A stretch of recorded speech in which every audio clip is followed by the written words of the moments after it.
Kuya? Kuya? Nasaan ka na, kuya? Calvin, anak! Calvin! Ma! Dito ko nakitang pumunta si kuya eh. Kung bakit ba naman kasi hindi nila ka-basement? Sinasabi ko na yung kasambahay na yun, ma. Huwag ka mag-alala. Nakita kaya niya ang kuya mo? Baka. Nanginginig sa takot kanina eh. Pero binigyan ko ng kalahating milyon para siguradong hindi siya magsalita. Naku! Nasaan na naman ba yung kapatid mo? Ayun! Doon, ma! Kuya! Calvin! Habulin mo, Carlo! Bilis! Kuya! Mami! Ayun! Nasa highway si kuya! Ay, Diyos ko, Carlo! May parating na sasakyan! Baka mamangga ang kuya mo! Kuya Calvin! Calvin! Kuya Calvin! Ako to, si Carlo! Relax! Mahabaging Diyos! Nabangga ang jeep! Carlo, umuwi muna kayo ng kuya mo. Tapos tumawag ka ng tulong.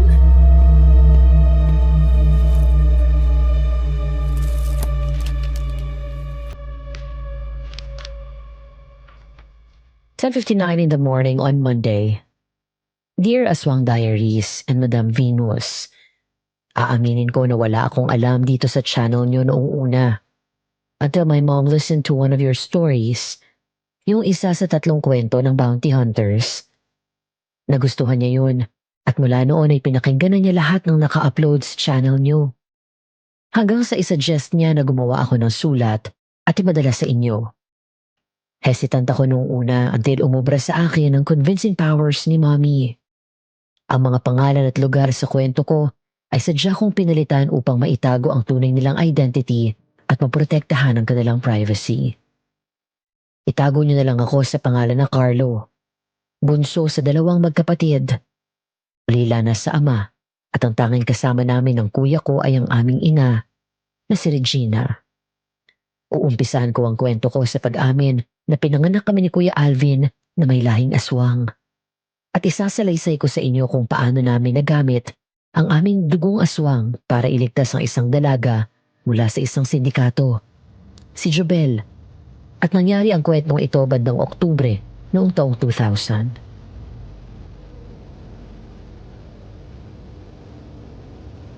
Chilaging, namimiss ko na po si nanay. Alam ko. Kahit ako namimiss ko na rin ang ate. Pero wala na tayong magagawa. Wala na sila ng tatay mo. Nagpapahinga na sila. Paano na po ako? Wala na akong kasama pagbalik ko sa probinsya.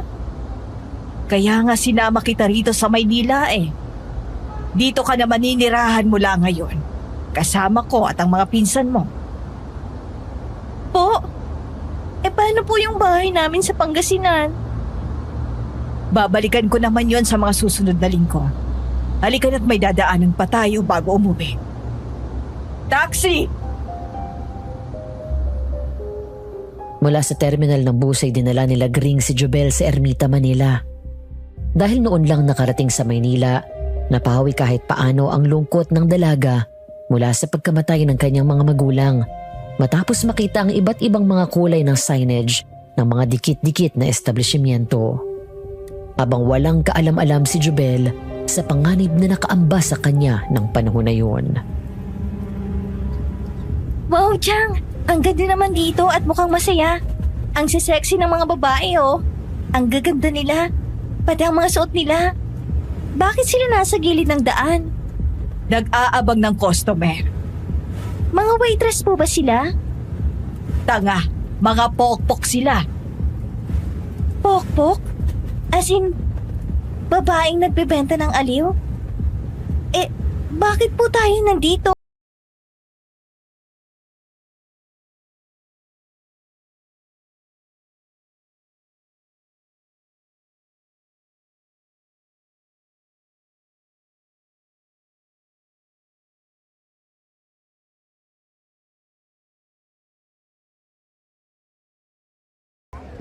Baba ka na muna, Jubel.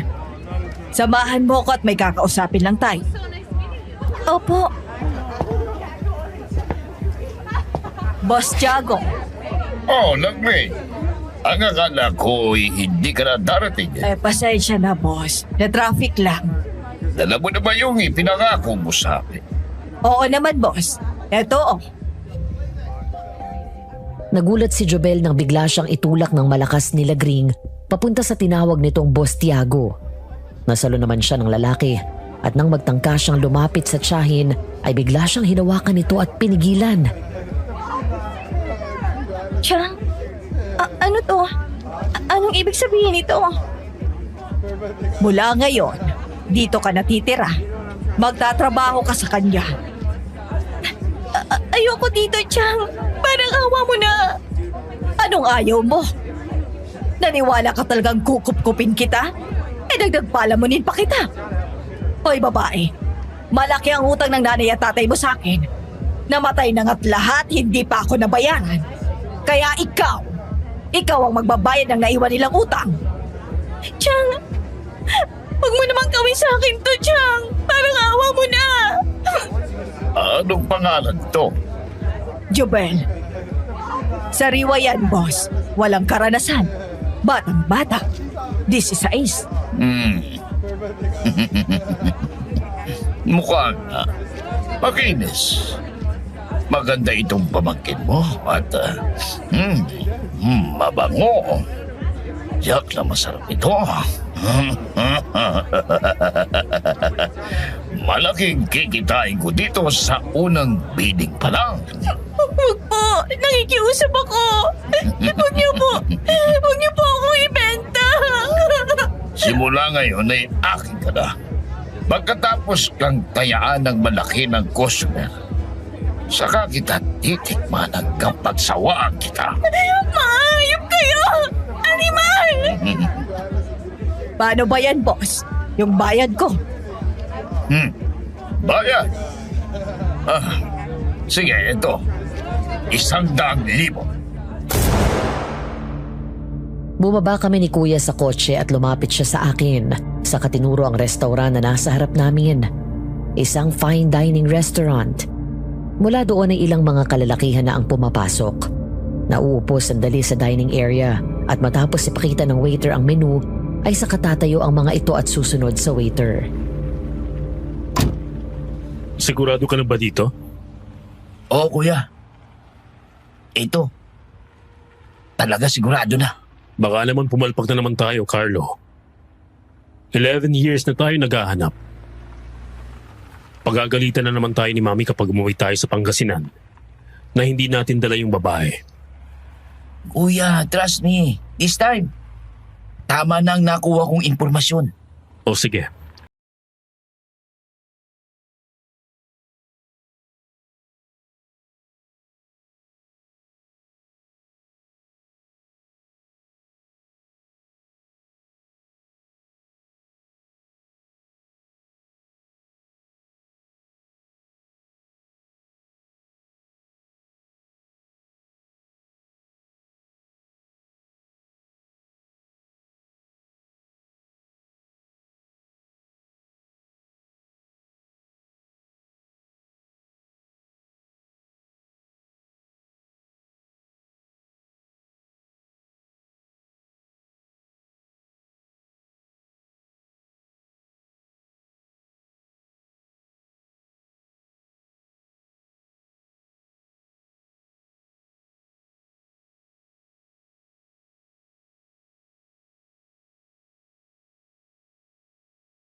10 taon ka na nakinabang sa akin.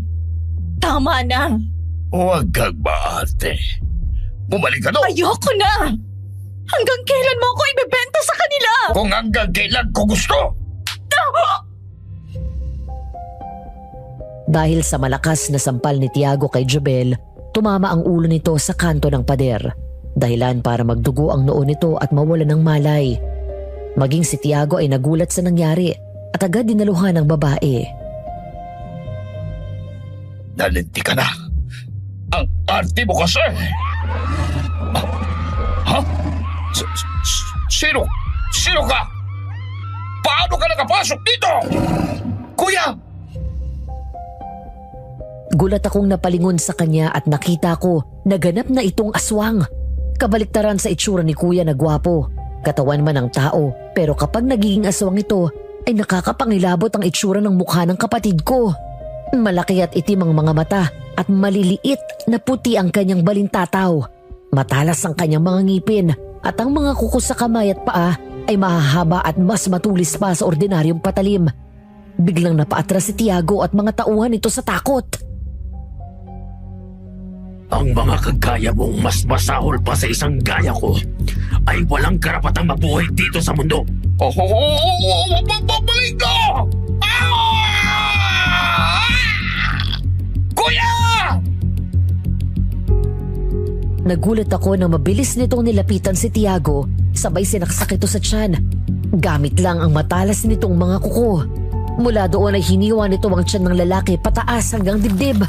Lumuwa ang mga laman loob ni Tiago at kumalat ang dugo nito sa sahig. Nagsigawan sa takot ang mga tao doon at nagkagulo. Pagkatapos nagtakbuhan ng mga ito palabas. Dahil nagulat din ako sa ginawa ng kapatid ko, natulala na lang ako. Kunin mo na siya. Oo, kuya. Nang sunod-sunod kaming barili ng mga tauhan ni Tiago, ay mabilis akong dumapa at nilapitan si Jobel. Tumakbo si kuya sa mga lalaking bumabaril sa amin at mabilis na sinaksak ng matalas nitong kuko ang mga ito. Nang matapos ay halos maligo ng dugo si kuya nang lumapit sa akin. Halika na. Bilis, kuya. Ako nang bahala sa kanya. At hihintayin ka namin sa likod. Kunin mo na ang kotse at doon mo kami puntahan. Sige.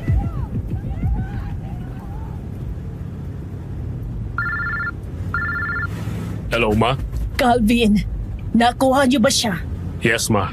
Ligtas na siya. Dinala lang namin siya sa ospital nung maklear siya ng doktor. Saka namin siya nilabas ng ospital at natutulog siya ngayon. Kumusta ang lagay niya? Wala naman daw dapat alalahanin, sabi ng doktor. Mabuti kung ganon. Ikaw, iho. Full moon ngayon. I'm okay, Ma'am. Inabot ako doon sa club. Napatay ko si Tiago at mga tauhan niya. Bumalik ako sa dati pero...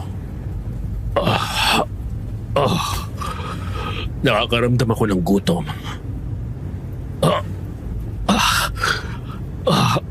Nararamdaman ko. Magpapalit na naman ako ng kanyo. Konting tiis lang, kuya. Malapit na tayo sa bahay. Matapos sa mahigit kumulang na 4 na oras na biyahe mula Maynila, papasok pa lang kami sa malawak na bakuran ng bahay namin. Biglang lumiyad si Kuya Calvin at umangil ng malakas. Nabitiwan nito ang phone at bigla kong binilisan ng takbo papasok ng bakuran namin. Nang muling magpalit ito ng anyo, bigla nitong inabot si Jobel na walang malay na tulog sa likod ng sasakyan. Huwag, kuya! Huwag! Mami! Tulong! Anak! Calvin! Bilis! Dito tayo! Anak, makinig ka sa mami, please! Pinagtulungan namin nilabas si kuya ng kotse. Katulong ang pinagkakatiwalaan naming caretaker na nakakaalam ng lihim ng aming pamilya. Mula doon nagdinala namin sa basement si kuya at doon kinulong.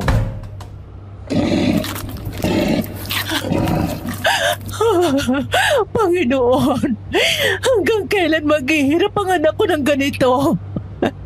Anong pagkakamali ang ginawa ko para magdusang maging ang anak ko?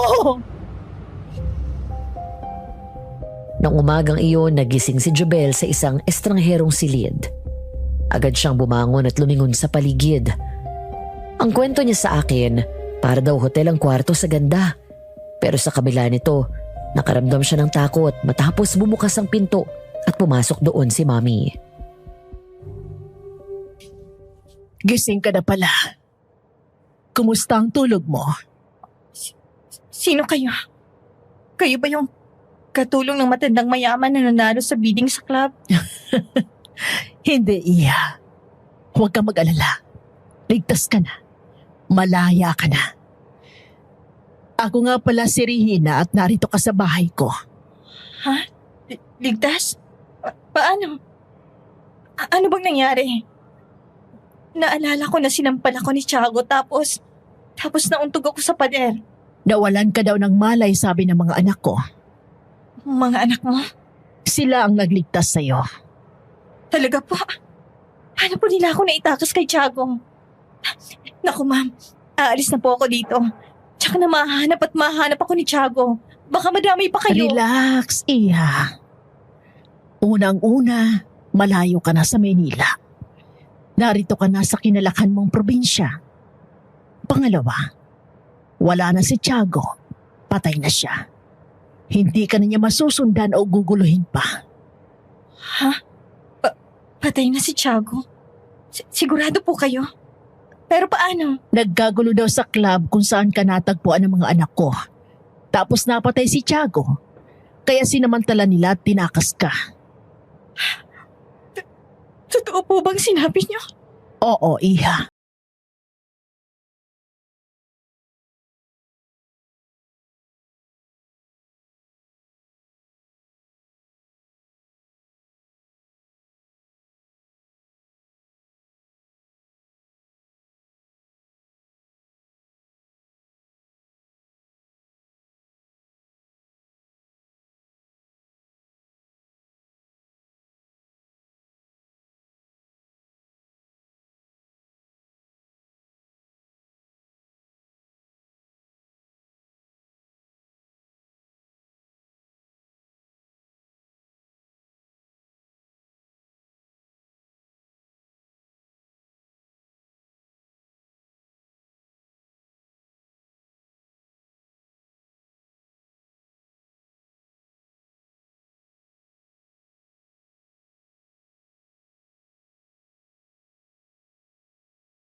Maupo ka.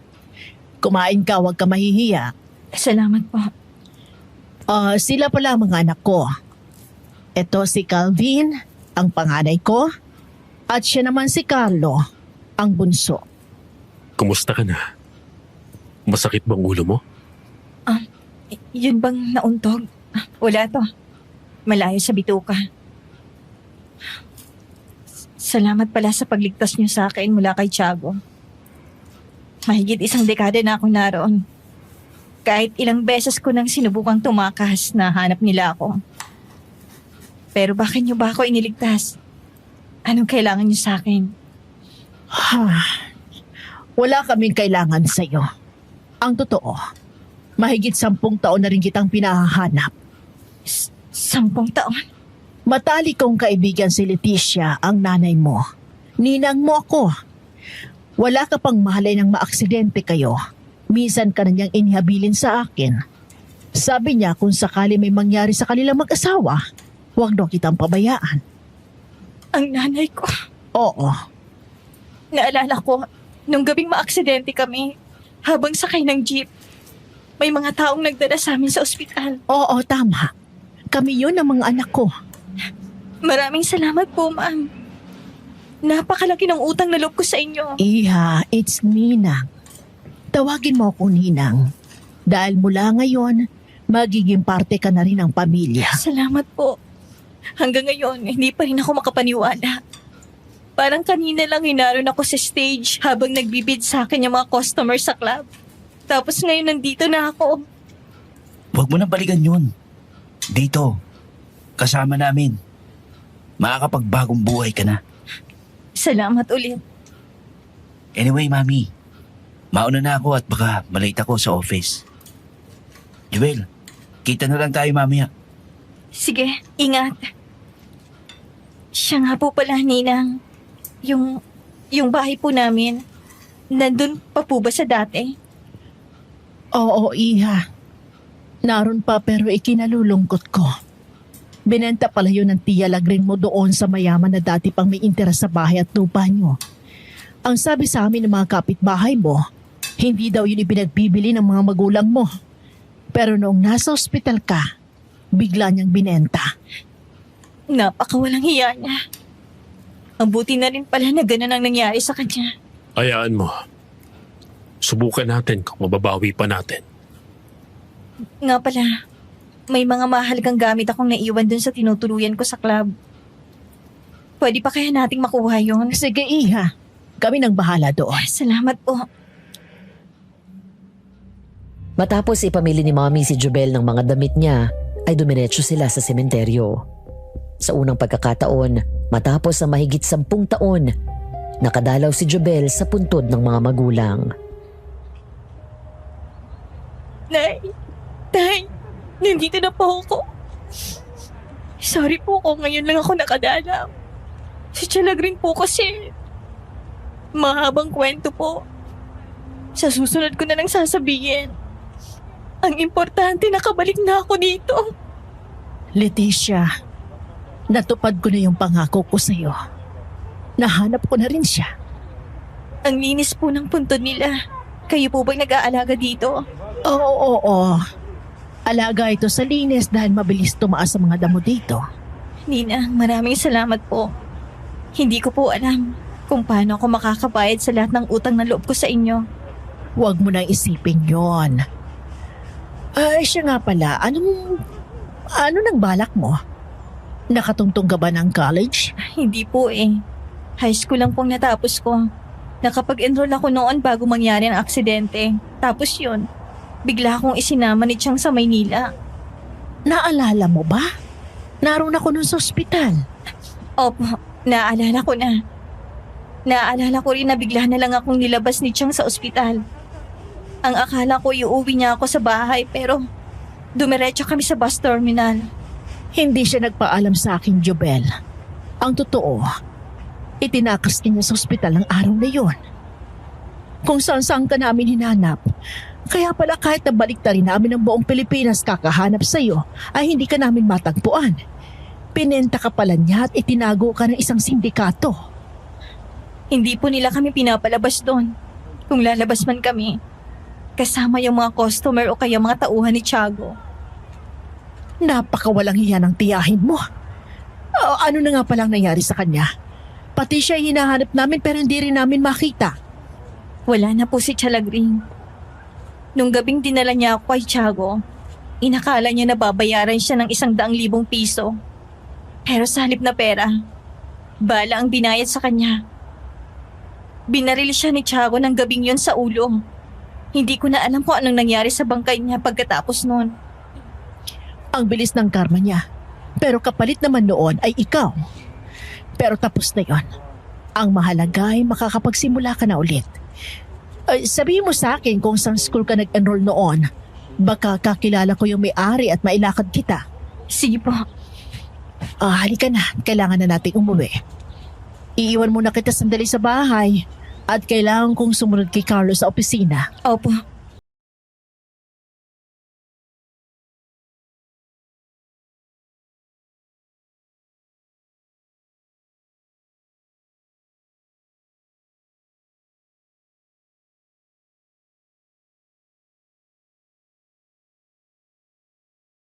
Bel, nagugutom ka ba? Gusto mo bang magmerienda? Ay, hindi po. Magtatanong lang po sana ako kung may maitutulong ako dito. Naku, iha. Kaya na namin to ni Jopay. Ang mabuti pa maglakad-lakad ka dun sa garden. Presko dito at masarap pagpahangin. Nakita mo naman ang mga tanim ni Ma'am. Ang gaganda. Nakakaya naman po kasi na wala akong gagawin habang nandito ako. Jobel, hindi ka dinila dito ni Ma'am para maging kasambahay. Parang anak ka na niya kaya huwag kang mahihiya. Salamat po. Kung may kailangan ka, sabihin mo lang sa akin, ha? Opo. Kumusta ka naman dito sa bahay? Komportable ka ba? Medyo nahihiya pa pero komportable naman. Ang sarap nga ng tulog ko eh. Parang yun na yata ang pinakamahimbing kong tulog sa loob ng maraming taon. Pwede mo ba akong kwentuhan ng mga nangyari sa'yo? Habang hawak ka ng mga sindikato? Kung okay lang. Pero kung hindi ka komportable pag-usapan, maiintindihan ko. Ayos lang sa akin. Kailangan ko rin namang harapin ang totoo eh. Mula nang mapunta ako kay Tiago, kung sino-sino ng lalaking gumamit sa akin. Nung unang beses niya akong pinabid sa mga customer, may tumaya sa akin ng 2 milyon. Dahil bata pa ako noon at walang karanasan. Isang matandang manyakis ang unang gumahasa sa akin. Pagkatapos nun, binalik ako ng customer sa club. Si Tiago naman ang gumahasa sa akin. Paulit-ulit hanggang sa magsawa siya. Pinasa pa niya ako sa ibang tauhan niya. Pagkatapos ay pinabid niya ulit ako mula noon gabi-gabi. Halos mabaliw ako noon. Pero nilabanan ko yung lungkot ko. Sa halip na magmukmok, nagtiis ako. Sumabay ako sa agos. Hanggang sa hindi ko namalaya na lumipas na palang 10 taon. Pero sa kabila ng lahat, hindi pa rin ako nasanay. Gabi-gabi matapos akong gamitin ng kung sino-sinong lalaki, umiiyak pa rin ako. Minsan na kini-question ko ng Diyos kung bakit niya hinayaan na masadlak ako sa ganung buhay.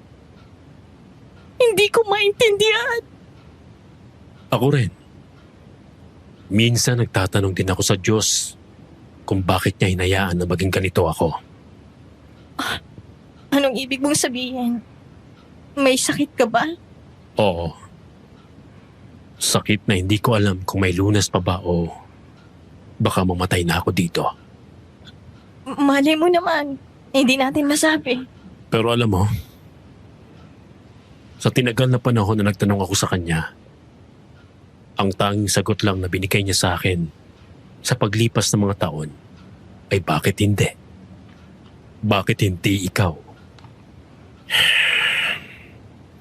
Doon ko na-realize na oo nga no. Naisip ko na hindi ko man maintindihan ngayon. Hindi ko man makuha ang sagot sa tanong ko. Pero yung thought na naranasan natin ang mga bagay na ito. Ibig sabihin, malaki ang tiwala niya na kaya natin tong lagpasan. Dahil tiwala siya na we're strong enough to overcome. Gaya mo, Jubel, hindi lahat ng babae kaya ang dinanas mo. Baka yung iba, nagpakamatay na sa sobrang depress at trauma. Totoo. Halos lahat ng babaeng dinadala doon. Matapos lang ang ilang araw, natatagpuan na silang patay sa kwarto.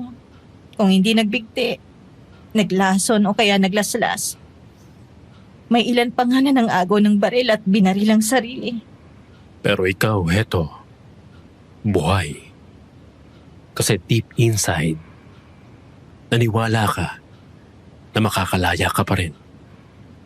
Maraming bagay dito sa mundo ang naghahanap ng kasagutan. But you just have to trust God. Thank you, Calvin. Gumaan ang dibdib ko sa sinabi mo. Calvin! Jubel! Pumarito kayo at magmerienda! Halika, kain tayo. Ay, Calvin, nasa linya ng telepono si Carlo. Kakausapin ka daw. Sandali ah. Okay, sige. Manang Vera, maya-maya po, pwede akong lumabas. Pupuntahan ko lang po yung dati naming bahay. Ha? Naaalala mo ba yun? Oo naman po. Abay, sige. Kaya lang, iha. Wag na wag kang magpapagabi, ha? Opo, wag niyo na lang pong sabihin kina Ninang Regina at Calvin. Baka kasi samahan pa nila ako eh. Nahihiya na ako at masyado na silang naaabala. O siya, sige. Basta't mangako ka na bago dumilim ay nandito ka na sa bahay. Opo,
Narinig ko na maingay. Wala yon.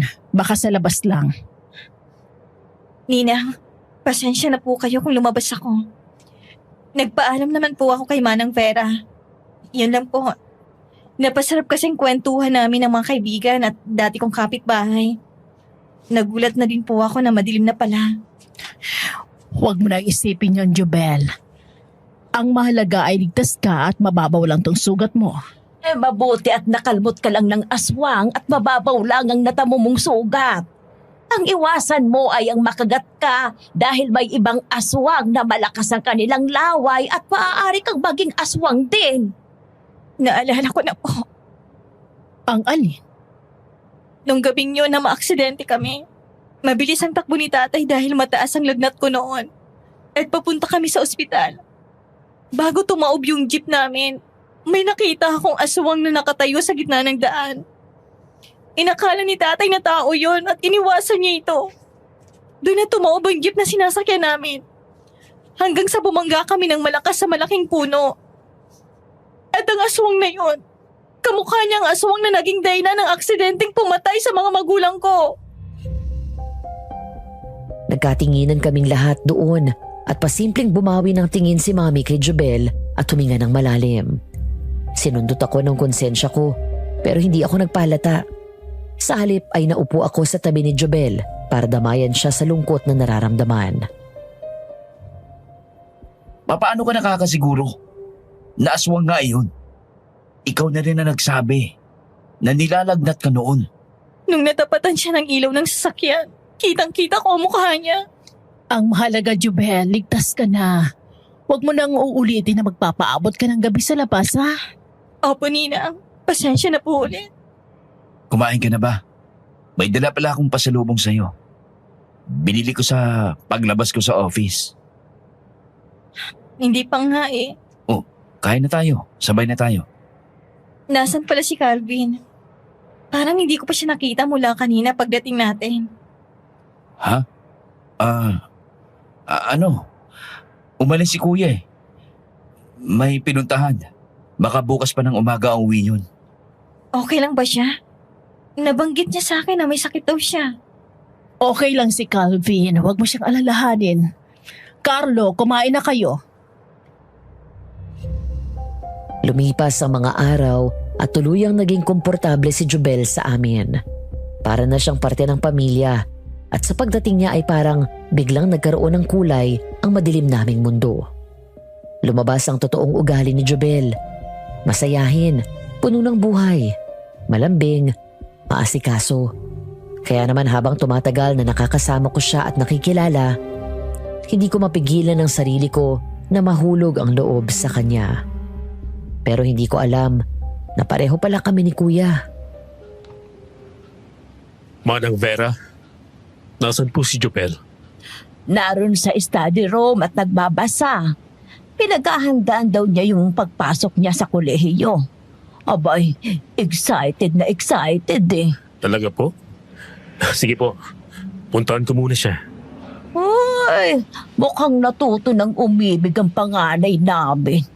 May pabula-bulaklak ka pa ngayon. Ngayon lang yata kita nakitang pagbibigay ng bulaklak sa ibang babae maliban sa mami mo. Si Manang naman no. Nakita ko lang po ito sa bayan. O siya, sige na nga at puntahan mo na si Jubel.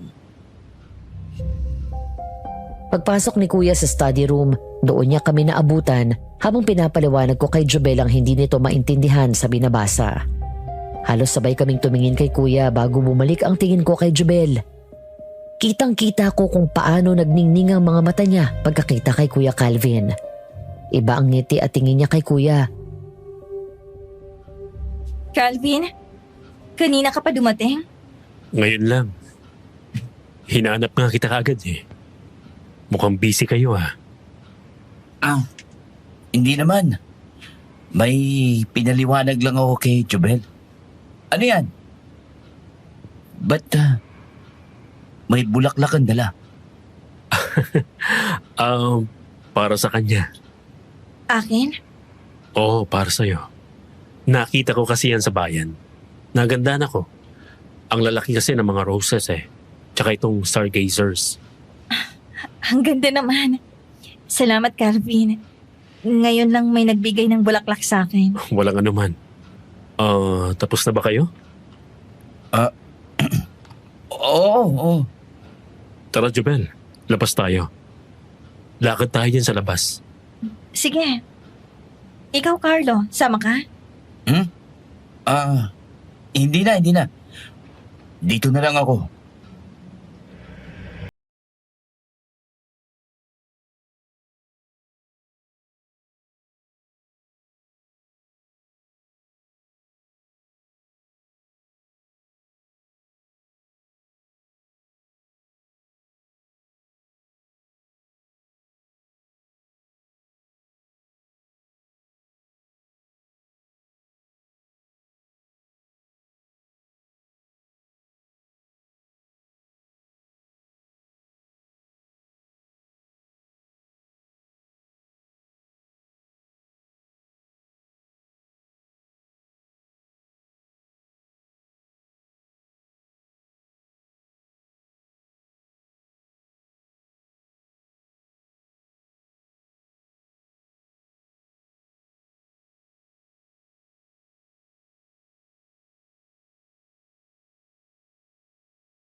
no? Kahit na may aswang, hindi ko pa rin ipagpaparito sa Maynila. Nung lumipat kami dito, kamamatay lang ni Dad. Dati ayoko dito kasi napakatahimik. Malayo sa kinalakihan naming buhay sa Maynila. Pero habang tumatagal, pakiramdam ko, binago ko ng kalikasan. Mas naging kalmado ko. Bumagal ang oras. Dati parang ang bilis lahat ng nangyayari. Sana lang mawala ng mga aswang dito sa atin. Para hindi na nakakatakot na lumabas lalo sa gabi. Naniniwala ka ba na may mabait na aswang? Hindi ko alam eh. Pero di ba kaya nga sila aswang dahil kampo ng dilim? Masama? Ang alam ko, may mga aswang na mababait. Sila yung mga walang choice kung hindi maging aswang kasi pinanganak silang ganun. Siguro nga, meron. Pero yung humabol sa akin, nakakatakot talagang itsura. Siya nga pala. Pasensya ka na sa inasal ni Tito Melchor. Ganun talaga yon. Akala mo kung sino. Naku, hindi ako masisindak ng mga gaya niya. Mas marami pang masasama ang ugali sa kanya na nakilala ko nung nasa club pa ako. Sadista pa nga eh. Hanggat maaari nga, ayaw namin siya pumupunta dito eh. Galit si Mami sa kanya dahil nakikialam si Tito sa buhay namin. Daig pa nga si Ninang kung makapagsalita. Grabe makapagmata ng kapwa. Tara, lusong tayo sa tubig. Hinubad nila ang tsinelas at saka lumusong sa mababaw na parte ng ilog. Nagtawanan ng dalawa nang maramdaman ang lamig ng tubig. Pagkatapos ay parang mga batang naglaro doon. Ayon kay Kuya, nung nagkwento siya, pakiramdam daw niya ay parang pinagtagpo sila ng tadhana ni Jubel. Two broken souls. Dalawang taong dumaan sa madilim at malupit na pagsubok ng buhay. Pero sa kabila ng hirap na pinagdaanan, naroon pa rin sila at patuloy na lumalaban. Habang naglalaro sa ilog, para daw may parte sa kanilang pagkatao ang nahilom ng mga sandaling iyon. Ayoko na, Calvin! Basang-basa na ako! Sino bang ulang ng basa? Sa susunod punta tayo sa banda doon. Sa medyo malalim para makaligo tayo. Sige, sabihan ko sila Carlo at Mami tapos mag-picnic tayo doon. Alam mo, matagal ko nang nakikita tong bahay niyo eh. Dumadaan kami sa harap ng mga kaibigan ko kapag galing sa school. Gandang-ganda ako sa bahay niyo. Sabi ko sana makapasok ako sa bahay na yon. 11 years later, sino bang mag-aakala na matutupad ang pangarap ko? Hindi lang basta nakapasok. Doon na rin ako nakatira ngayon. Nasa Maynila pa ako ng mga panahon na yon. Ay, ang sarap magtampisaw dito, no? Pero baka magkasakit na tayo dahil basa ng damit natin. Para makapagpalit... Ay! Jubel! Nang mga sandaling iyon ay hinahanap ko na silang dalawa. Pagkaalis ni Tito Melchor ay pinasundan sa akin ni Mami sila Kuya dahil pasado 5:00 na ng hapon. Sa kalalakad ko ay narinig ko ang boses ng dalawa. Nagtatawanan. Nang makarating ako sa ilog ay doon ko sila nakita. Tatawagin ko na lang si Jubel nang bigla itong madulas pero agad na alalayan ni Kuya. Nakaramdam ako ng labis na selos nang matagal nagtitigan ng dalawa hanggang sa binuhat ni Kuya si Jubel at binaba na sa gilid ng ilog. Salamat. Ayos ka lang ba? Oo, nadulas lang naman ako ng konti. Kuya, Jubel, malapit ng dumilim. Umuwi na daw kayo. Nakaalis na ba siya? Oo, wala na.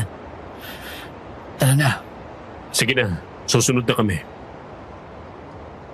Muling kumirot ang puso ko nang makitang hinawakan ni Kuya ang kamay ni Jubel saka naglakad palapit sa akin. Doon ako tumalikod at pinigilan ang nagbabadyang luha sa mga mata ko. Nakaramdam ako ng matinding selos at inggit. Lahat na lang sinakripisyo ko para kay Kuya. Lahat na lang sa kanya napupunta. Minsan lang ako umibig. Pati ba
Wang. Pero nawala ang hinala na yon nang makita niyang kumain kaming lahat ng normal na pagkain. Jobel, ayos ka lang ba? Hindi mo ba gusto ang pagkain? Po? Ay, hindi po. Ayos lang. Inaantok pa po ako, kaya natutulala ako. Baka naman may dinaramdam ka. Wala po, promise. Nga pala, nakuha na namin yung ibang mga gamit na naiwan mo sa club. Pasensya ka na kung medyo natagalan. Nahirapang hanapin ng inupahan naming tao yung mga gamit mo. Tinago nila sa bodega eh. Kumusta na daw doon? Palugi na. Marami na daw mga customers ang hindi na bumalik at natakot na. Baka lumabas sa media ang nangyaring gulo. Yung mga kasama mo doon na biktima rin na kagaya mo. Nakawala na rin daw sila ng gabing magkagulo doon sa club. Hindi pa rin ako makapaniwala na basta na lang babagsak si Tiago sa isang iglap. Sa dami ng koneksyon niya sa malalaking tao mula sa politika na regular customer ng club na yon.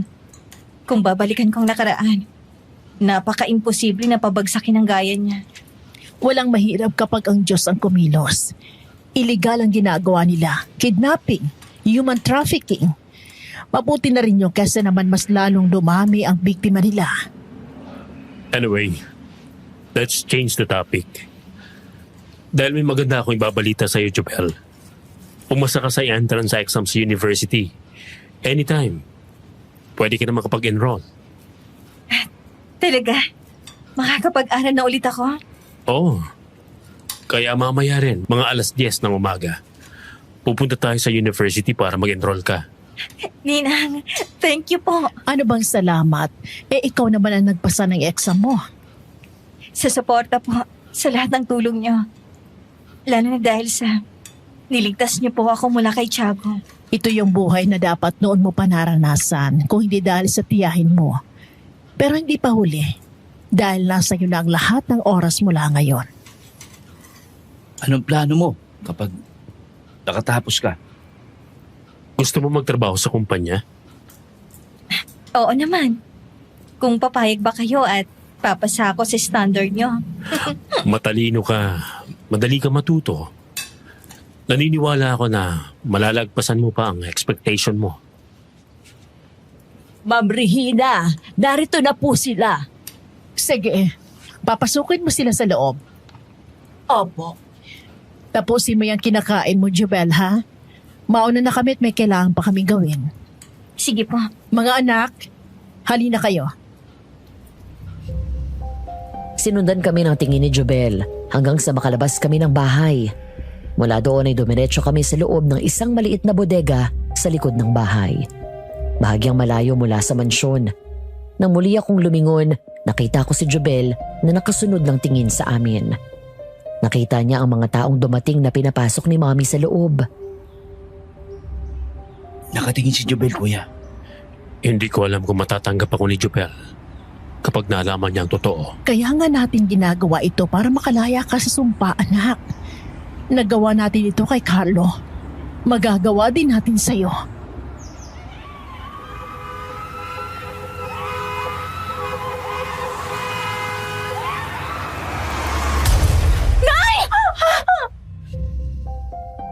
Biglang bumalikwas ng bangon si Jobel. Nanginginig ang mga kamay sa takot habang halos kapusin ang hininga na para bang napakalayo ng kanyang tinakbo. Ang kwento niya sa akin habang ginagawa ko ang liham na to, nang panahon na yon ay bigla daw niyang napanaginipan ng aksidente na nangyari sa kanila. Nang mahimas-masanay sa kapalang napagtanto ni Jobel na naroon siya sa kwarto. Huminga siya ng malalim at bumaba sa kama para lumabas sa kusina at kumuha ng tubig. Ay, maligno! Ako to! Ano ka ba naman? Ba't nanggugulat ka? Sorry. Sakto kasi. Dumaan ako nung narinig kitang sumigaw. Kakatok pa lang sana ako nung binuksan mo ang pinto. Okay ka lang ba? Oo, ayos lang. Kukuha lang sana ako ng tubig sa kusina. Halika, samahan na kita. Nagpunta ang dalawa sa kusina. Si Kuya pa daw ang nagsali ng tubig sa baso ni Jobel. Pagkatapos ay sumandal sila sa kitchen counter. Parehong tahimik ang dalawa at parang kapwa nakikiramdam. Hanggang sa lumingon si Kuya kay Jobel na nauna nang humarap sa kanya. Pagkatapos ay tinitigan siya at marahan hinaplos ang mukha, lalo na ang kanyang mga mata. Hinawakan ni Kuya ang kamay ni Jobel at hinalikan sa palad. Nararamdaman ko. Sinasabi ng isip ko na mag-ingat daw ako sa'yo. Pero kapag kasama kita, doon ko mas ramdam na ligtas ako. Ganun din ako. Hindi ko dapat nilalapit ang sarili ko sa'yo dahil sa sakit ko, pero hindi ko mapigilan, Jobel. Mahal na yata kita. Hindi ako bagay sa'yo, Calvin. Disenteng lalaki ka. Hindi na babagay sa babaeng gaya ko. Bakit? Dahil sa nakaraan mo na hindi mo naman pinili at ginusto? Pero hindi nun maaalis ang katotohanan na kung sino-sino ng lalaki ang dumaan sa buhay ko. Wala naman akong pakialam dun eh. Mas maraming babae ang nararapat sa'yo. Huwag mong diktahan. Huwag mong diktahan kung ano ang dapat kong maramdaman.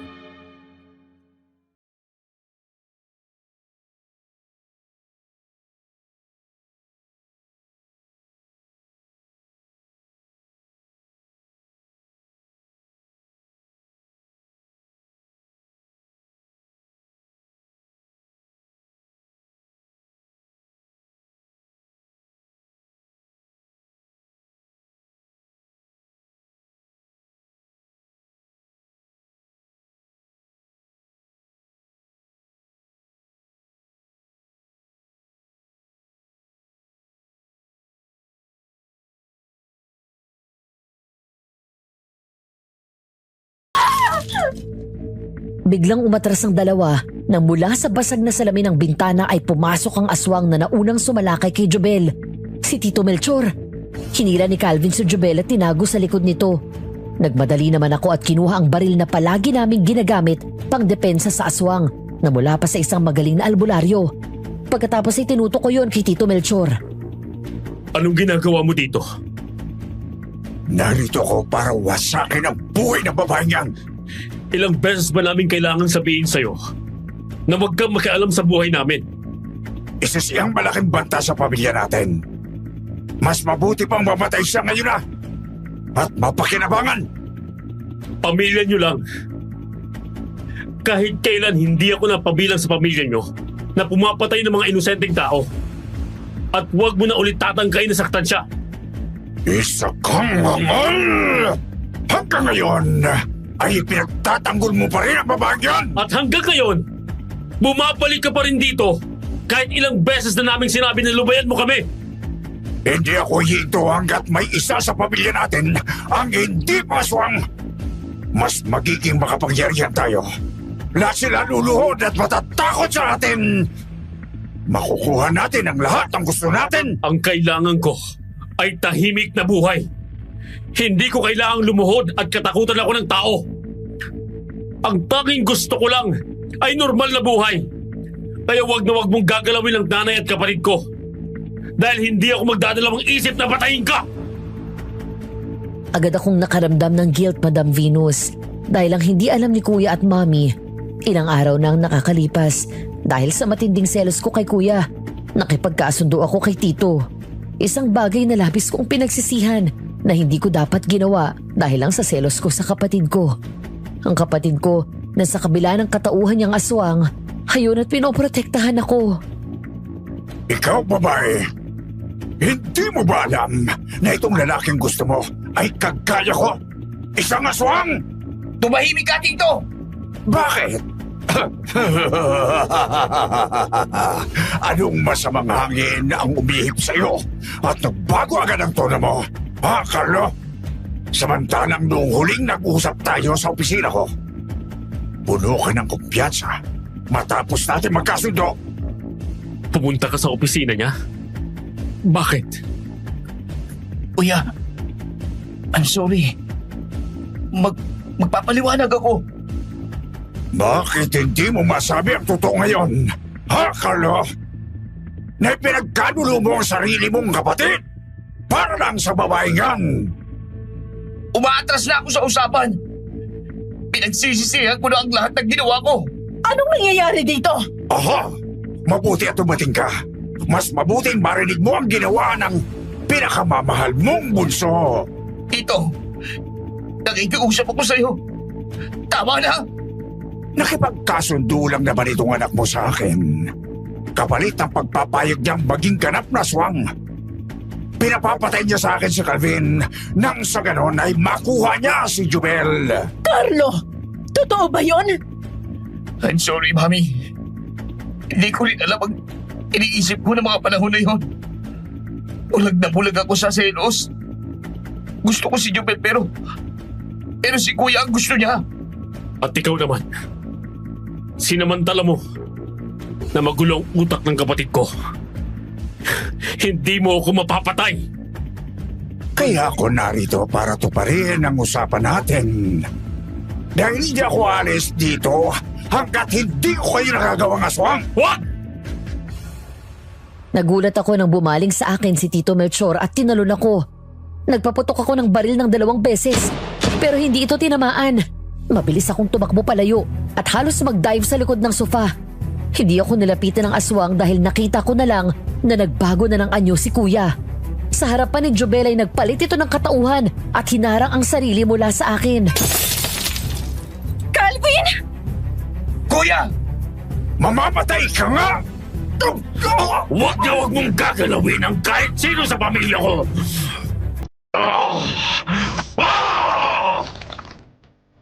Nang tumingin ako kay Kuya, nakita ko na lang na sinaksak niya ng matalas na kuko si Tito Melchor sa tiyan. Habang si Tito naman ay malalim na nasaksak ng kuko nito sa balikat ni Kuya. Doon ako nagmadaling kumilos at malapitan kong binaril si Tito saka ito tinamaan sa dibdib. Matapos yun ay sinuot ni Mami ang isang kwintas na mabisang panlaban sa aswang na may pendant na mutya. May orasyon ito at siyak na malaki ang magiging pinsala sa mga aswang na magsusuot nito.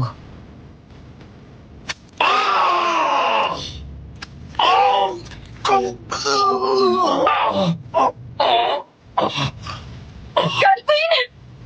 Biglang binunot ng 2 aswang ang kuko nila sa katawan ng bawat isa. Kahit nangihina, ay nagawa pa ring makatakas ni Tito Melchor. Pero hindi ko na siya hinabol. Dahil ng mga sandaling iyon, ang tanging nasa isip ko ay ang kaligtasan ni Kuya. Tumakbo si Jubel palapit kay Kuya, pero mabilis itong umatras. Huwag! Huwag mo akong lalapitan! Calvin! Hindi ako kaaway. Kakampi mo ako! Anak, panahon na para malaman ni Jubel ang totoo. Hindi! Hindi! Jubel! Sandali lang! Iha, makasaktan ka niya. Bukod sa amin, hindi madalas nakikilala ni Calvin ang mga tao sa paligid niya. Kapag nasaan yung aswang siya, nakita mo naman ang ginawa niya kay Melchor kanina. Mayulente siya. Masasaktan ka niya o baka makagat ka. Hindi ako naniniwala. Kilala ko na si Calvin. Mabait siya. At alam ko na hindi niya ako sasaktan. Calvin! Naiyak si Jubel nang tumakbo si Kuya sa pinakasulok na para bang takot na takot ito. Dahan-dahan pumasok si Jubel. Sinubukan ko siyang pigilan pero nagpatuloy pa rin ito sa paglapit. Hanggang sa abot kamay na lang ni Jubel si Kuya. Calvin! Kuya! Huwag mo! Ayos lang ako. Nakahinga kami ng maluwag nang makitang hindi naman sinaktan ni Kuya si Jubel. Matapos nitong iangat ang kamay para sana hawakan, pero nagalit si Kuya at nagtangka na sumugod. Sa halip na matakot, umupo pa si Jubel sa carpet at umiiyak nang umiti sa kapatid ko. Habang kami ni Mami at Manang Vera ay tahimik na nagmamasid sa likod. Calvin, hindi mo kailangang umiwas sa akin. Ito ang sakit na sinasabi ko sa'yo. Isang sakit na kahit kailan ay walang lunas. Pinanganak ako na isang aswang dahil sinumpa ang pamilya namin. Kung ang isang babaeng gaya ko na sa kabila ng nakaraan ko ay tinanggap mo, sa tingin mo ba, hindi ko matatanggap na ganyan ka? Ibang sitwasyon mo, iba sa akin. Aswang ako, Jubel. Huwag mo rin akong diktahan sa kung anong dapat kong maramdaman, Calvin. Mahal kita. Mahal kita sa kabila ng totoong katauhan mo. Dahan-dahang inangat ni Jubel ang kamay at nilapit kay kuya. Bahagya pa siyang nagulat nang sinubukan ni kuya na iiwas ang ulo nito. Pero hindi nagpatinag si Jubel. Sa halip ay hindi siya huminto hanggat hindi nahahawakan si kuya. Hanggang sa wakas ay dumampi na ang palad niya sa ulo nito pagkatapos ay hinaplos iyon. Naniniwala ako sa iyo. Alam ko na hindi mo ako sasaktan. Mahal na mahal din kita, Jubel. Pero natatakot ako. Kung ganoon, hayaan mong dalawa nating harapin ang takot na nararamdaman natin. Hanggang sa mawala yun at tuluyan nating mahanap ang kapayapaan. Tayong dalawa, Calvin. Magkasama tayo. Napangiti si Jubel nang sa wakas ay hawakan ni kuya ang kamay niya. Hindi ito nag-aksaya ng oras at mabilis lumapit at walang takot na niyakap ang kapatid ko. Maya-maya nang tuluyang kumalma si kuya, unti-unting bumalik sa dati ang anyo niya. Bigla kong iniwas ang tingin ko nang halikan nilang dalawa ang isa't isa. Doon ako lumabas ng kwarto at tuluyang umalis.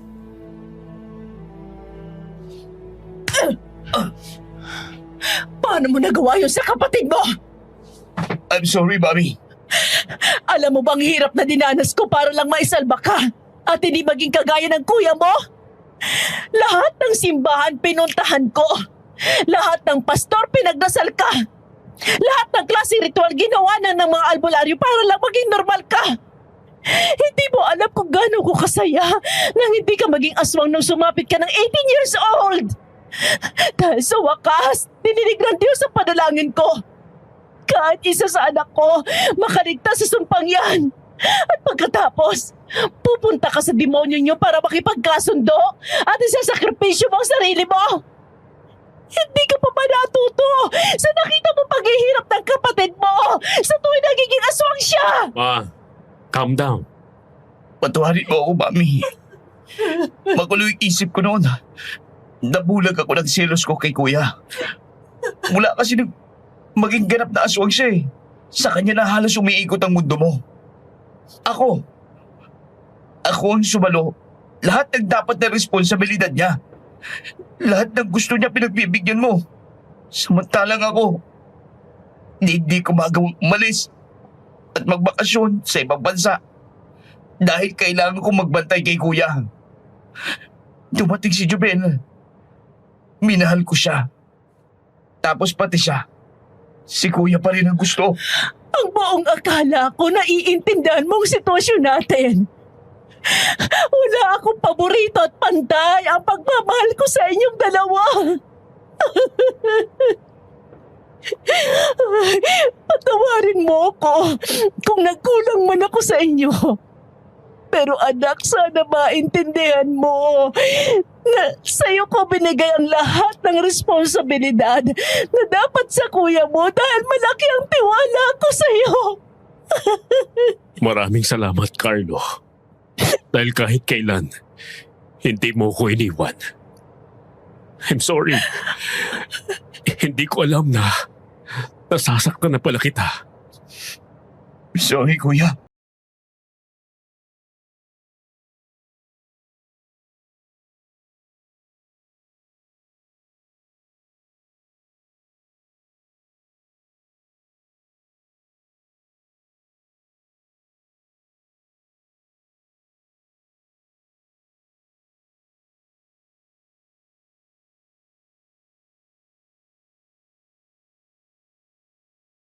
Anong pagmamahal ang kaya kong maibigay sa'yo? Ayos lang. Okay na sa akin. Okay na ako. Ngayong tanggap ko na. Basta makita ko na masaya si Kuya at tanggap mo siya. Anak, hindi ko man palaging nasasabi sa'yo. Pero wag mong kalilimutan na mahal kita. Mahal na mahal ko kayong magkapatid. At nagpapasalamat ako dahil ikaw ang katuwang ko sa pagharap natin sa problema. Salamat, Mami. Sorry po ulit sa mga nagawa ko. Hindi ko na po uulitin. Total din naman at nalaman mo na ang totoo, Jobel. May kailangan din akong sabihin sa'yo. Ano po yan? Hindi totoo na best friend ko ang nanay mo at ninang mo ko. Ang totoo ay hindi kami talaga magkakilala. Nakilala ko lang siya noong gabi na maaksidente kayo. Hindi si Melchor, ang aswang na nakita niyo noon sa daan at iniwasan ng tatay mo. Ako ang aswang na yan, Jobel. Nakalabas ako ng basement kung saan ako palaging kinukulong at kinakadena nila mami sa tuwing kabilugan ng buwan. At nagiging aswang ako. Nagbibiro ba kayo? Totoong sinasabi nila. Kaya namin kayo nailigtas ng gabing iyon. Dahil naroon din kami ni Mami. Hinahabol namin si Kuya at nakita namin na nangyari. Kaya nadala namin kagad kayo sa ospital. Bago malagutan ng hininga si Leticia, sinabi niya sa akin na tulungan ka namin at huwag kang pabayaan. Kaya ka namin hinanap ng 10 taon para tuparin ang pangako ko sa nanay mo. Bakit kayo nagsinungaling sa akin? I'm so sorry, Iha. Hindi namin masabi sa iyo ang katotohanan dahil hindi madali. Ayaw naming matakot ka. Babalik na po muna ako sa kwarto ko. Jobel, sandali lang. Jobel! Anak, hayaan na muna natin siya. Marami nang nangyari ngayong gabi. Hayaan natin siyang maproseso ng isip niya ang lahat at makapagpahinga. Baka umalis siya, Ma. Baka hindi niya ako mapatawad at iwan niya ako. Hindi siya aalis. Magtiwala ka sa kanya. Sige na. Kailangan mo rin ng pahinga. Tama si Mami. Bigyan muna natin ng oras si Jobel na makapag-isip. Lumipas ang maghapon. Ayon kay Kuya ay halos maghapon ding hindi lumabas ng kwarto si Jobel. Dahil doon ay tuluyan na kaming nagalala. Papunta na sana ako sa kwarto nito pero pinigilan ako ni Kuya. Ako nang kakausap sa kanya. Sigurado ka ba? Oo. Mula nang dumating siya dito, alam naman natin na darating ang araw na to. Sige. Dito lang ako sa may pinto. Para kung may kailangan ka, madali ako makakapasok. Salamat, Tol. Binuksan ni Kuya ang pinto ng kwarto ni Jobel gamit ang duplicate key. Naabutan niyang nakaupo ito sa hamba ng bintana habang nakatanaw sa labas. Tumingin daw sa kanya si Jobel na mugto ang mga mata dahil sa pag-iyak. Pwede na ba tayo mag-usap? Anong kailangan mo? I'm sorry. Alam ko na malaki ang kasalanan ko sa'yo. Walang kapatawaran yon. Dahil buhay ng mga magulang mo nawala sa'yo. Alam mo bang galit na galit ako sa taong Daylan kung bakit ako naulila? Kung hindi dahil sa aksidente na yon, buhay pa sana ang mga magulang ko. Baka hindi ako niloko ni Chalagring at ibinigay sa sindikato. Alam ko. Patawan mo sana ako, Jobel. Gusto kong magalit ng gusto sa'yo. Gusto kitang isumpa. Gagawin ko lahat ng gusto mo. Mapatawad mo lang ako. Huwag mo lang akong iiwan, Jobel. Lahat gagawin mo? Calvin, kahit ano pang gawin mo, hindi na maibabalik ang buhay ng mga magulang ko. Hindi na maibabalik na ng lahat ng nawala sa akin sa 10 taon na nakalipas. Pero sa kabila ng lahat, hindi ko alam kung bakit hindi ko magawang magalit sa'yo. Ano ulit ang sabi mo? Buong araw akong nag-isip. Tinapa ko nararamdaman ko. Pero sa halip na galit, pangunawa at pagpapatawad ang meron sa puso ko. Dahil yun ang tinuro sa akin ng nanay at tatay ko. Ang maging mapagpatawad. Dahil ang galit ang nagbibigay daan sa kasamaan at ayokong maging ganon. 10 taon na ang ninakaw ni Tiago at Tialagning sa buhay ko. Ayoko nang sayangin ang mga susunod na taon ng buhay ko para mabuhay sa galit. I'm sorry. Patawarin mo ako sa lahat ng nagawa ko, Jubel. Hindi ko sinasadya. Alam ng Diyos. Hindi ko sinasadya ang mga nangyari noon. Bumaba si Jubel at nilapitan si Kuya. Hinawakan niya ito sa magkabilang pisngi at pinunasan ng luha nito. Pagkatapos ay hinilikan nila sa labi ang isa't isa ng matagal.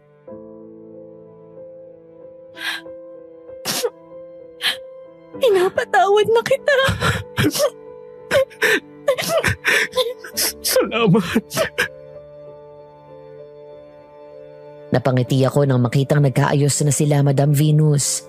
Kahit nabiguman ako sa pag-ibig ko kay Jubel, masaya pa rin ako na makitang masaya si Kuya.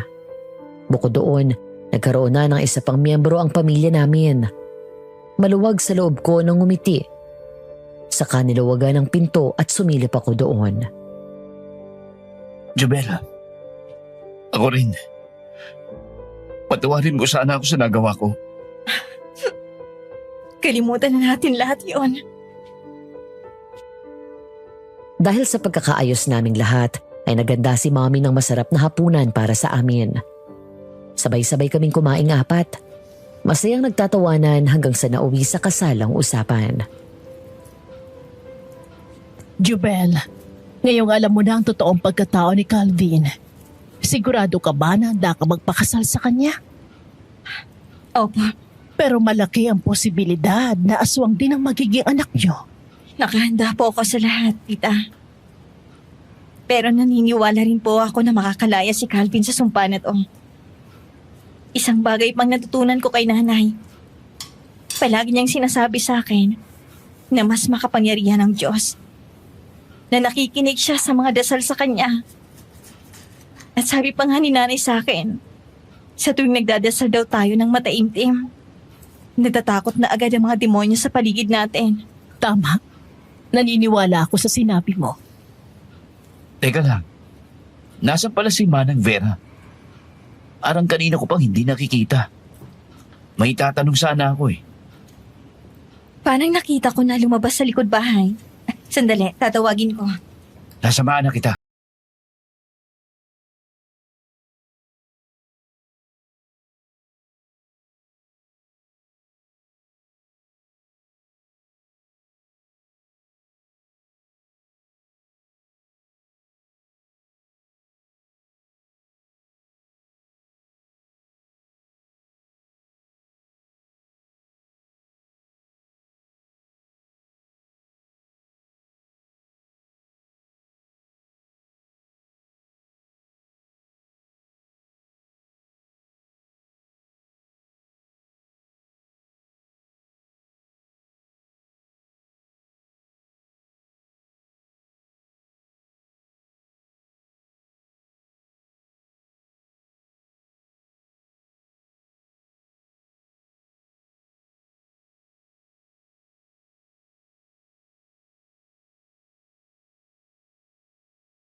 Bago pa kami makalapit sa pinto papasok ng bahay, bigla nang bumukas iyon at tumakbo si kuya. Sa tuwing sumasapit ang ganitong panahon ng eclipse, ay mas lalong malakas ang kapangyarihan ng mga aswang. Mas lalo nilang gustong kumain ng tao. At ito rin ang gabi na inaabangan ni Tito Melchor para gawin kaming aswang ni Mami. Agad kong hinabol si kuya at tinalunan siya, kaya gumulong kami sa damuhan. Kuya, ako ito si Carlo. Lumabang ka! Labanan mo yan! Anak, pakiusap. Tulungan mo kami. Lumaban ka dahil hindi kami sumusuko sa'yo. Manang, tulungan mo ko. Dalhin natin siya sa warehouse. Nagtulong kaming lahat sa pagdala kay kuya. Mas malakas siya ngayon at halos tumalsik kaming lahat sa tuwing pumipigla siya. Nang makapasok sa loob kung saan ang nagsisilbing prayer room, ay agad naming pinaluhod si kuya sa harap ng krus. Umiiyak si Jubel na lumuhod sa harap ni kuya at hinawakan niya ito sa magkabilang pisngi habang hawak namin siya ni Mami sa magkabilang braso. Calvin! Makinig ka sa akin! Tumingin ka sa akin! Alam ko na naririnig mo ko. Alam ko na naiintindihan mo ko. Sabayan mo ako ng dasal. Magtiwala ka. Walang imposible sa Diyos. Diba ikaw ang nagturo sa akin noon? Patayin niyo na lang ako! Calvin! Sabayan mo ako. Magdasal tayo. Our Father in heaven. Hallowed be your name. Your name. Your Your kingdom come. kingdom come. Your will be done on on earth earth as it is as it is in in heaven. heaven. Panginoon, layain niyo po ako sa sumpang ito. Hirap na ako!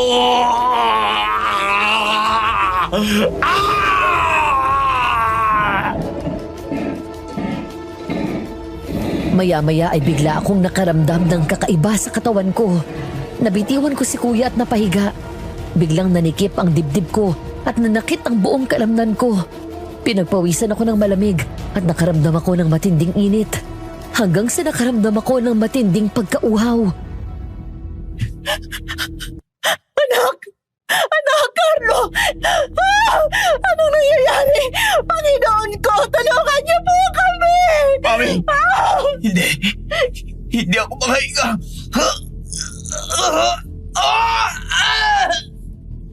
Nanlaki ang mga mata ko na makitang humahaba ang aking mga kuko sa kamay. Naramdaman ko na unti-unting humahaba ang mga ngipin ko at nagiging pangil. Muli akong nakaramdam ng matinding uhaw at gutom. Maya-maya, umangil ako na gaya ng isang aswang. Tama na! Tama na! Manang Vera, nakikiusap po ako. Alam ko na malaki ang kasalanan ng lolo nila sa inyo. Naiintindihan ko ang galit na nararamdaman mo. Ganyan ang naranasan ko sa kamay ng hindi mabilang ng iba't ibang lalaki. Nasapilitang gumamit sa akin ng halos gabi-gabi sa loob ng 10 taon. Alam kong wala yung kapatawaran. Pero walang kinalaman si Calvin at Carlo sa kasalanan ng lolo nila. Wala po silang kasalanan sa inyo. Ikaw, Manang! Ikaw ang nagbigay ng sumpa sa kanila! Patawarin niyo ako! Bulag na bulag ako sa galit. Ang tanging nasa isip ko lang noon ay mabigyan ng katarungan ang ginawa niyang pagpatay sa anak ko.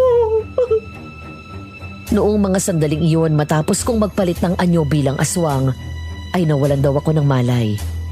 Umiyak na niyakap ako ni Mami habang si Kuya ay hinang-hina na nakalupaypay sa sahig. Nagmamakaawa ko sa iyo, Manang Vera. Kahit ako na lang ang sumalo ng sumpa, kung talaga hindi mo kaya magpatawad, huwag lang ang mga anak ko. Nagmamakaawa ako. Palayain mo mga anak ko sa sumpa mo kay Lolo Arnaldo. Wala silang kasalanan. Maya-maya ay natigilan silang lahat nang gumapang si Calvin at humawak sa paanan ni Manang Vera. Tumingala ito na hilam sa luha ang mga mata. Kung ano man ang naging pagkakasala sa iyo ni Lolo Arnaldo, sa kanan niya at ng buong pamilya namin, ako nang humihingi ng tawad sa lahat ng sakit na dinulot niya sa iyo. Patawarin mo kami, Manang Vera.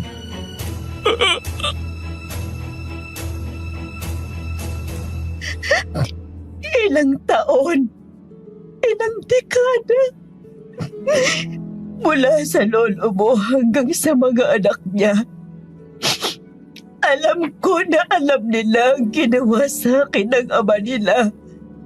Pero wala ni isa ang may mabuting puso na lumapit sa akin upang magpakumbaba at hingin ng kapatawaran ko. May kinuha ito mula sa bulsa. Larawan ni Calvin at Carlo. Sa likod nito ay may manikang itim at nakataling mga tuyong sanga. Kumuha ito ng kandila at sinindihan niyon. Pagkatapos ay umusal ng dasal. Inikot-ikot ni Manang Vera ang hawak nito sa paligid ng kandila. Maya-maya ay biglang sumigaw ang magkapatid.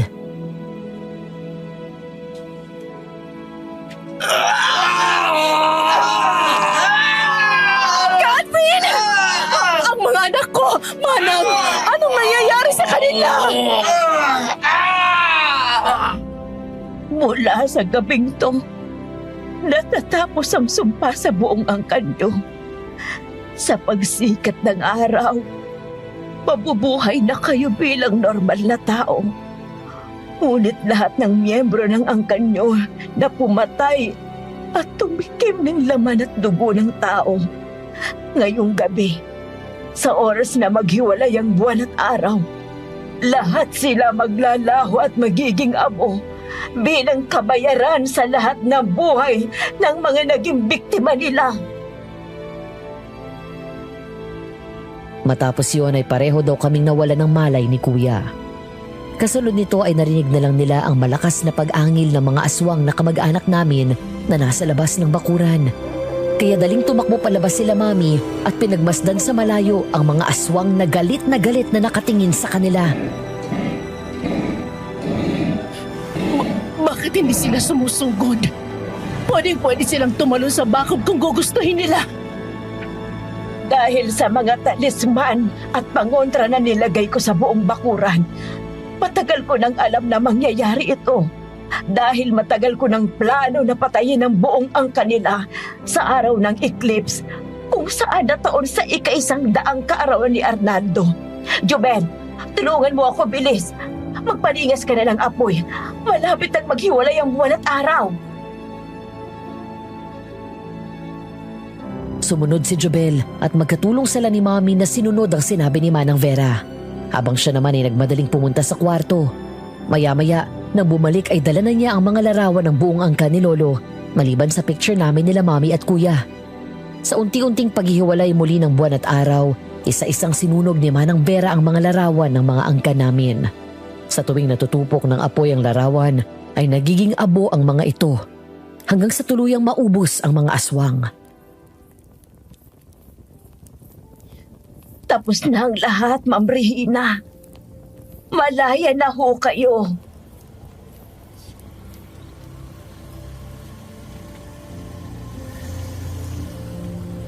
Mami! I'm back! Ma, nandito na po si Carlo.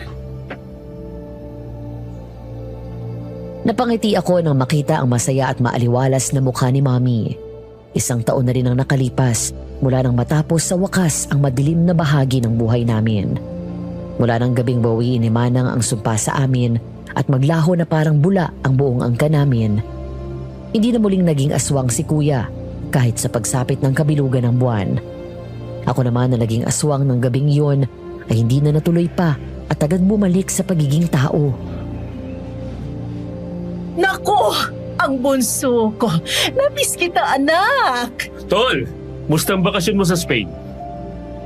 Ang saya, Kuya. balak kong bumalik sa susunod na taon. Gusto ko, kasama ko na kayo. Nasaan ang mga pasalubong namin? Nandun sa loob. Kumusta kayo dito? Eto, busy na sa pag-aayos ng kasal. Congratulations. Masaya ako para sa inyo. So, saan ang honeymoon? Bali, Indonesia. Tapos tutuloy kami ng New Zealand. Oh, kailangan may pamangkin ako pag uwi nyo. Anak ko, halina kayo sa loob at kanina pa nakahanda ang mesa. Ma'am, ihahain ko na hubang pagkain? O sige, at tiyak gutom na itong mga bata. Matapos ang nangyari ng gabi ng eclipse, humingi rin ng tawad si Manang Vera sa amin. Pagkatapos ay saka nagpaalam na aalis. Pero hindi pumayag si Mommy dahil para sa amin, miyembro na siya ng pamilya. Labis na saya ang naramdaman ko sa tuwing nakikita kong malaya na si Kuya Calvin mula sa pagiging aswang. Isang bagay na hindi ko inakala na magiging posible pala.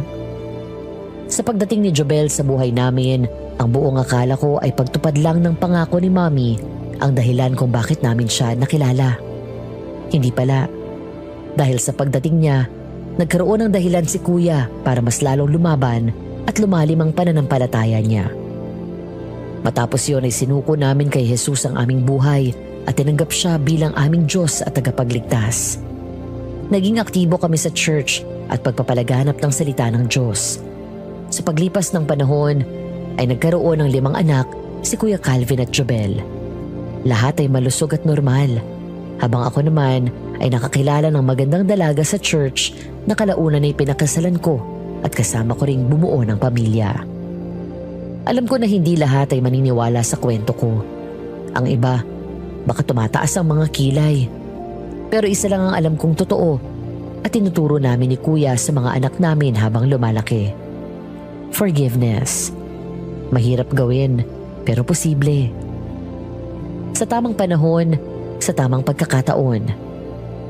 Bago ko tapusin ang liham na ito, ay iiwan ko sa inyo ang salitang ito mula sa Biblia na naway pagnilay-nilayan ninyo. Be kind and compassionate to one another, forgiving each other, just as in Christ God forgave you. Ephesians 4 verse 32. Maraming salamat at naway may natutunan kayo sa aking kwento. Hanggang dito na lamang at more power sa Aswang Diaries. Mamahal, Carlo.